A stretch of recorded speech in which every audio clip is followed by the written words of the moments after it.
YouTube channel स्वर कथा किस्से, कहानी, गोष्ठी एवं गीत संगीत के माध्यम से आपका मनोरंजन भी होगा और ज्ञानवर्धन भी।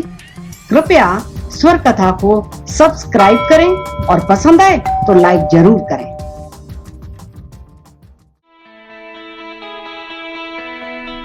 ये छोटी सी कहानी मैंने लिखी है कि समाज में जो दोहरे मापदंड हो गए हैं उसके ऊपर लिखी है।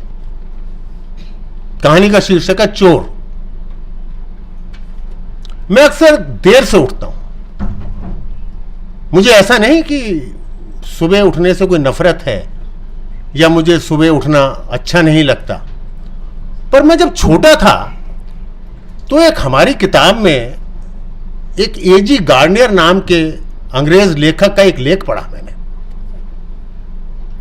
उस लेख में उन्होंने सुबह उठने के पहले तो बहुत सारे लाभ लिखे थे, पर कहीं अंत में बीच में यह भी लिख दिया था कि भाई जो लोग सुबह उठते हैं ना जल्दी, उनमें थोड़ा घमंड आ जाता है। वो कहीं भी मिले तो कहते भाई हम तो बहुत जल्दी उठ जाते हैं। मैंने ये बात गांठ बांध ली, क्योंकि मैंने अपनी दादी को सुना था। मैं ब्रज के इलाके का रहने वाला हूं तो हमारी भाषा थोड़ी ब्रज वाली है। तो मेरी दादी मेरे पिताजी को कह रही थी, भैया कुछ भी हो जाए घमंड मत करियो जिंदगी में कभी भी। मैंने कहा हाँ भाई, घमंड तो नहीं करना चाहिए। अगर सुबह उठने से घमंड होता है तो मैं सुबह नहीं उठूंगा कभी भी। पर होता क्या है, कभी कभी उठना भी पड़ता है। अब जैसे आज मेरे लिए तो 11 बजे भी पहुंचना एक बहुत ही दुविधा का विषय था, बहुत ही दुष्कर कार्य था। मैं एनसीआई से जुड़ा रहा हूं। मैंने कहा भाई चलो जाना ही पड़ेगा, आग्रह है तो आना ही पड़ेगा। आपने देखा होगा जब आदमी को कहीं जाने की जल्दी होती है ना तो बहुत रुकावटें सामने आती हैं। हमारे यहां माना जाता है कोई जाते हुए तुम्हें टोक दे तो आदमी रुक जाता है, फिर कोई छींक मारते या कोई बिल्ली रास्ता काटते। मैं आज जल्दी तैयार हो गया, बड़ा खुश था। ना तो मुझे किसी ने टोका, ना कोई छींक आई, ना किसी बिल्ली ने रास्ता काटा, और मैं चल दिया। मैंने कैब बुलवाई और मैं बैठ गया। पर आपने एक चीज और देखी, जब आपको जल्दी हो ना तो हर सिग्नल पे रेड लाइट ही मिलती है। मैं चला, शुक्र था कुछ ऐसा नहीं हो रहा था, पर अचानक देखा कि बड़ी भीड़ लगी हुई है, बहुत से लोग इकट्ठे हैं। वो मेरा कैब वाला रुक गया। मैंने कहा भाई बहुत जल्दी हो रही है, मोनिका जी बहुत नाराज होंगी अगर मैं 11 बजे के बाद पहुंचा तो। खैर गाड़ी वाला रुका तो मैंने भी झांक कर देखा कि एक व्यक्ति फटे हाल है, उसको बहुत से लोग मारने लग रहे हैं। जो आता बाद में पूछता, उसका 2-4 थप्पड़ जड़ जाता। और वहां मैं पहले एक बात आप लोगों से कह दूं कि ये किसी व्यक्ति के लिए नहीं है, ये सब काल्पनिक है। जो मैं नाम भी लूंगा वो सब काल्पनिक है। मेरा किसी की आत्मा को, किसी को कष्ट देने का मेरा कोई भी अभिप्राय नहीं है, कोई मेरा मन नहीं। तो वो एक थोड़े से नेता उभर रहे थे हमारे यहां, वो बड़े बड़े भाषण दे रहे थे और सब इलाके के लोग जानते थे उनसे ज्यादा भ्रष्ट कोई नहीं है। वो भाषण दे रहे थे कि समाज का कितना पतन हो गया है, चोर है देखो ये, अभी दीवार फांद के भाग रहा था। ऐसे लोगों का समाज में रहना बहुत गलत है। जब सब मार मूर के उसको थक गए, जो भी आता पहले 2 थप्पड़ जड़ देता, उसके बाद आगे बढ़ता। फिर अंत में जब वो बेचारा लहू लहान हो गया तो फैसला ये हुआ कि भाई इसको पुलिस में दे दिया जाए। मैं रास्ते में सोचने लगा कि अगर पुलिस में ही देना था तो बेचारे को मारने की जरूरत क्या थी।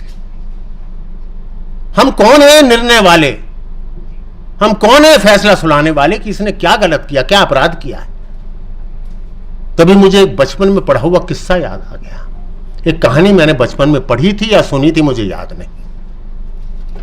एक महानगर का बड़ा संभ्रांत इलाका था। आप सभी जानते हैं कि संभ्रांत इलाकों में वहां की स्त्रियों का सबसे बड़ा पास टाइम होता है किटी पार्टी। तो वहां की महिलाओं ने भी एक किटी पार्टी बना रखी थी। बड़े बड़े अधिकारी वर्ग रहते थे वहां, उनकी पत्नियां थीं। मैं आपको बता दूं कि किटी पार्टी एक ऐसी संस्था होती है जहां संभ्रांत महिलाएं, या सो कॉल्ड संभ्रांत महिलाएं आप कह सकते हैं, वो इकट्ठी होती हैं।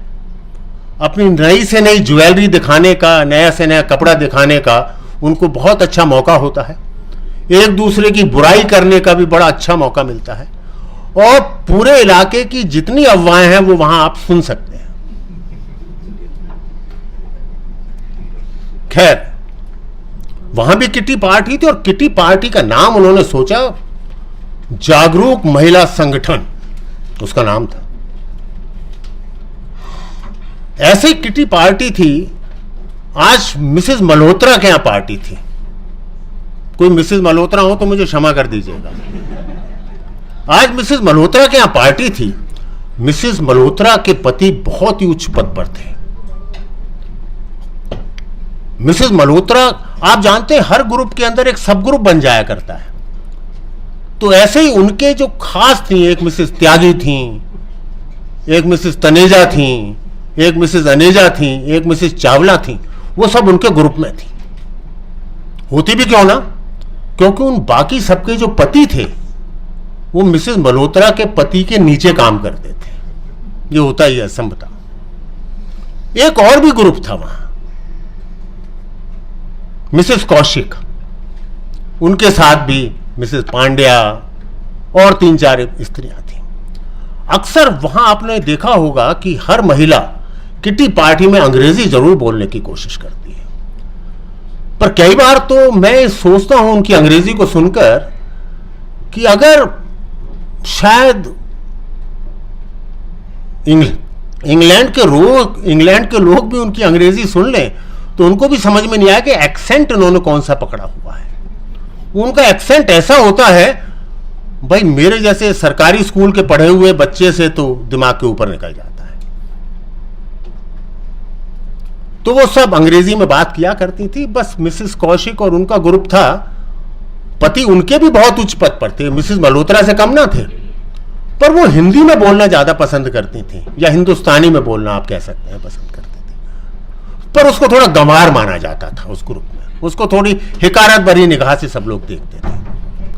आज मिसेस मल्होत्रा क्या किट्टी पार्टी थी, उनकी अपनी मर्सिडीज और दोनों सरकारी गाड़ियां, सरकारी चपरासी और उनके 2 नौकर सवेरे से भागा दौड़ी में लगे हुए थे। उनको क्योंकि बताना था कि भाई मैं वाकई में सबसे उच्च हूं और मेरा किट्टी पार्टी है, मैं किससे कैसे कम हो सकती हूं।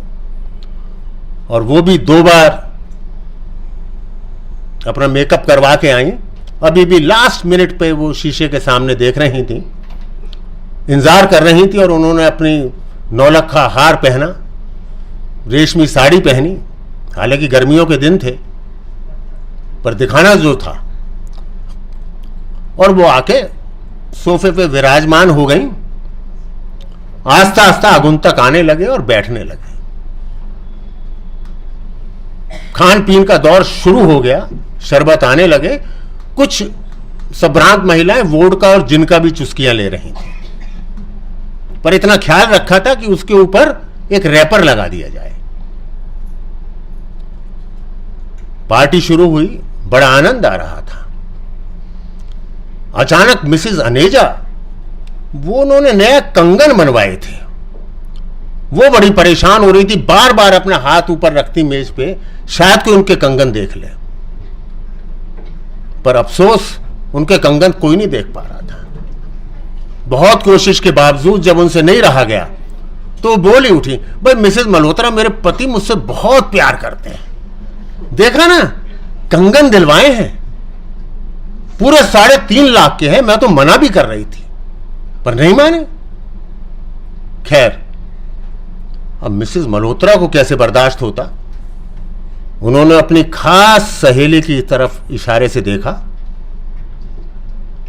और वो बोल उठी, भाई मिसेस मल्होत्रा का जवाब नहीं है, इनका देखो ना हार, क्या बात है। ऐश्वर्या राय ने भी ऐसा ही हार पहना था जोधा अकबर में। हीरोइन लगती है, हीरोइन, कौन कह दे। अब वो उम्र बताने वाली थी कि मिसेस मल्होत्रा ने उनका हाथ थमा दिया। थोड़ी देर में नीचे से शोर की आवाज आने लगी, मारो मारो मारो। सबने देखा ये क्या हुआ। उन्होंने खिड़की से झांक कर देखा, तभी मिसेस मल्होत्रा ने कि ये हो क्या रहा है।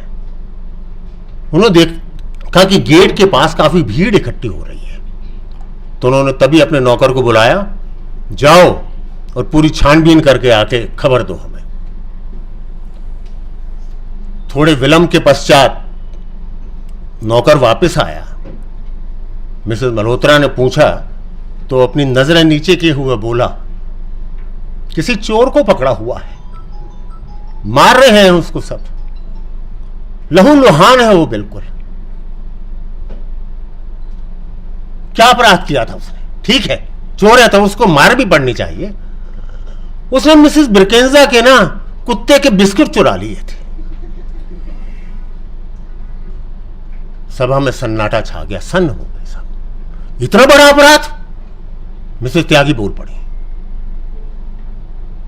चोरी इस समाज में? क्या जमाना आ गया है। सबने अपने अपना निर्णय देना शुरू किया। मिसेस तनेजा बोली, अरे मिसेस ब्रिगेंजा कितना प्यार करती हैं अपने कुत्ते से, लवली है उसका नाम, मजाल है कोई उसे कुत्ता कह दे। एक दिन उसने किसी ने सैर करते हुए कुत्ता कह दिया था उसको, तो मिसेस ब्रिगेंजा ने उसका पार्क में खड़े रहना मुश्किल कर दिया। और उससे बड़ी बात भी देखो, बच्चे चाहे उनके नौकर ले जाए पार्क में, पर लवली को वो हमेशा अपनी गोदी में ही सैर कराती है। इससे अधिक और क्या प्यार हो सकता है। सबने बड़ा अफसोस जाहिर किया। एक एक करके लोग अपना निर्णय सुनाने लगे, जैसे सब सुप्रीम कोर्ट या हाई कोर्ट के जज हो गए हो। आखिर में मिसेस त्यागी, जो मिसेस मल्होत्रा की बहुत खास थी, उन्होंने अपना अंतिम निर्णय सुनाया कि इस तरह के चोरों का, बीच में बोल पड़ी, अनेजा जी तुम्हें पता है कि मिसेस ब्रिगेंजा 2 दिन अब रोटी नहीं खाएंगी। मुझे याद है पिछली बार जब कुत्ते को बुखार हुआ था तो 2 दिन तक रोती रही थी वो। अब तो मिसेस त्यागी को और भी गुस्सा आ गया। उनका सजा तो ज्यादा कड़ी मिलनी चाहिए। मिसेस त्यागी ने तभी अपना निर्णय दिया कि इस तरह के चोरों के हाथ पांव काट देने चाहिए। सर्वसम्मति से फैसला हो गया। सबने प्रस्ताव पारित कर दिया कि हम सरकार से प्रार्थना करेंगे कि इस तरह के चोरों के हाथ पांव काट दिए जाएं।